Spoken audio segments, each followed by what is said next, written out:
Senator Milne.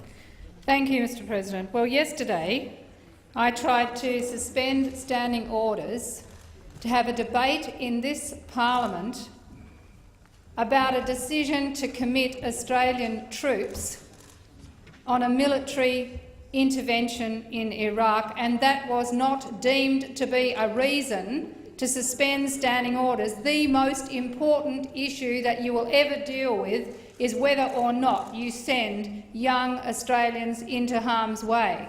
But today we come in here and the government, as a result of a deal that they have done with the Palmer United Party, seek to suspend standing orders and not only that, ram the whole thing through in an hour without even having circulated the amendments.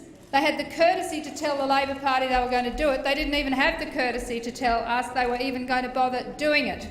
And within 1 hour, they want to come in here, circulate amendments, just bang them on the desk and say it doesn't matter what you think about it, we've done the deal, we've got the numbers, we can ram it through, and no opportunity to actually see what this is going to do to people around Australia with regard to the school children's bonus, with regard to superannuation contributions for low-income people, for the family tax benefit. What does it all mean? And most particularly, what it does is give Clive Palmer what he wanted, and that is get rid of the mining tax for the big miners so that the maximum profits can go to the big miners. And who are the losers? People around Australia who thought, Mr President, that they might actually get some support with their superannuation. People on low income who wanted to have that increase, that ability to actually build their superannuation for their retirement. We're told all the time that people have to contribute to their retirement. We are told that with regard to superannuation, and yet this will be an inevitable delay in going from the 9% to the 12%.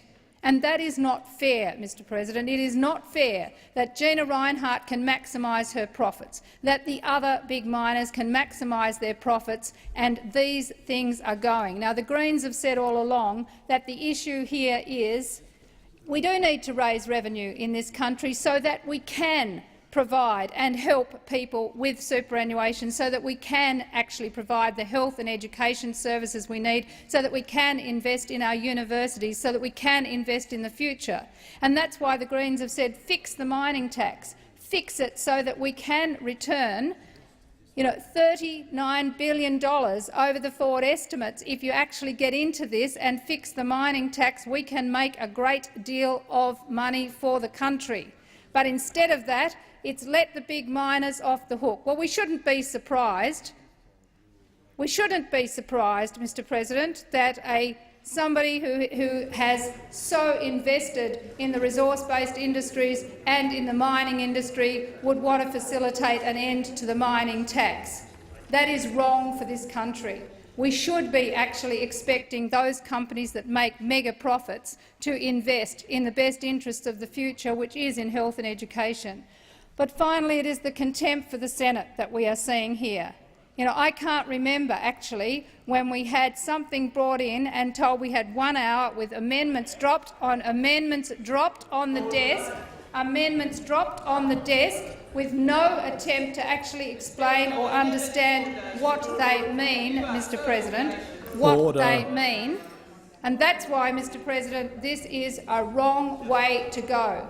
If the Palmer United Party was so confident and the government so confident that this is a good deal, they would have dealt with it in the appropriate way. We would have had a chance to look at these amendments. We would have had a chance to actually make the case yet again for the increase in the mining tax by fixing the mining tax, ending the loopholes that the big companies sorted out for themselves. After all, the reason the mining tax isn't returning the money that it should to the community for the resources that the community own is because Xstrata, BHP and Rio Tinto ran rings around Wayne Swan and the former Prime Minister Julia Gillard. That's why we don't have the money. The companies got what they wanted, not pay the tax.